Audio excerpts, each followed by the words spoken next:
നമ്മൾ വീട്ടമ്മമാരെ എപ്പോഴും ടെൻഷൻ അടിക്കുന്ന ഒരു കാര്യമാണ് രാവിലെ എന്തുണ്ടാക്കണം, ഉച്ചയ്ക്ക് കഴിക്കാൻ എന്തുണ്ടാക്കണം, രാത്രി എന്തുണ്ടാക്കണം എന്നുള്ളത് അല്ലേ.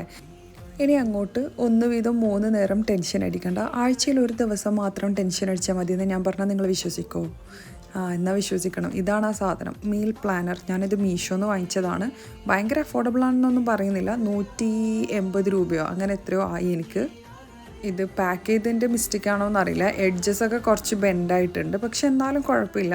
എദസീവ് അല്ല, നമുക്കിതുപോലെ ഫ്രിഡ്ജിൽ ഇങ്ങനെ മാഗ്നറ്റ് ടൈപ്പാണ്. ഞാൻ പൊതുവേ ശനിയാഴ്ചകളിലാണ് കേട്ടോ ഇതുപോലെ വരുന്ന ഒരാഴ്ചത്തേക്കുള്ള മീൽസൊക്കെ ഇങ്ങനെ പ്രിപ്പയർ ചെയ്ത് എഴുതി വെക്കുന്നത്. ഇത് ഭയങ്കര ഹെൽപ്പായിട്ട് ഭയങ്കര കംഫർട്ടായിട്ട് എനിക്ക് തോന്നാറുണ്ട്. കാരണം ആഴ്ചയിൽ ഒരു ദിവസം ഇങ്ങനെ ഇരുന്നിട്ട് ഇനി വരുന്ന ഒരാഴ്ചത്തേക്കുള്ള ഭക്ഷണങ്ങളൊക്കെ എന്താ ഉണ്ടാക്കേണ്ടതെന്ന് ഇങ്ങനെ എഴുതി വെച്ചാൽ കുറച്ചും കൂടി നമുക്ക് ബെറ്ററാണ്. നമുക്കിങ്ങനെ എന്തുണ്ടാക്കണം എന്നിട്ട് ടെൻഷൻ അടിക്കണ്ട. മാത്രമല്ല അന്നേരം ഇങ്ങനെ പ്രിപ്പയർ ചെയ്ത് വെച്ചാൽ പിന്നെ വരുന്ന ഒരാഴ്ചത്തേക്ക് വേണ്ട സാധനങ്ങളൊക്കെ നമുക്ക് ഒന്നിച്ച് പോയിട്ട് വാങ്ങിക്കാനും പറ്റും. ഭയങ്കര ഹെൽപ്ഫുൾ ആണെന്നൊന്നും പറയുന്നില്ല, എന്നാലും ട്രൈ ചെയ്ത്